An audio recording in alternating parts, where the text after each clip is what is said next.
দেশের জন্য তার উচ্চাকাঙ্ক্ষাও বিশাল। একসময় সোভিয়েত ইউনিয়ন বিশ্বের দ্বিতীয় পরাশক্তি হিসেবে স্বীকৃতি পেয়েছিল।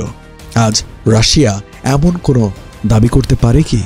আমার মনে হয় তা পুতিনের অহংবোধে আঘাত করেছে।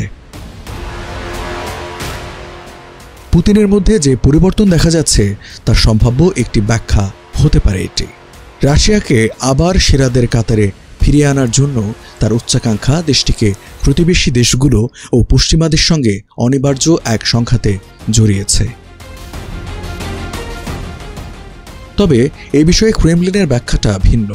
পুতিন যেসব ভাষণ দিয়েছেন, যেসব মন্তব্য করেছেন, তা থেকে তার অসন্তোষের বিষয়টি ফুটে উঠেছে। রাশিয়াকে পশ্চিমারা চারপাশ থেকে পরিবেষ্ট করে তুলেছে বলে বিরক্তি প্রকাশ করেছেন তিনি। নিজ দেশের নিরাপত্তা নিয়েও উদ্বেগ জানিয়েছেন, যদিও এসব অভিযোগ অস্বীকার করেছে পশ্চিমা দেশগুলো। স্টিভ রোজেনবার্গ লেখেন, এখানে আমার একটি প্রশ্ন রয়েছে।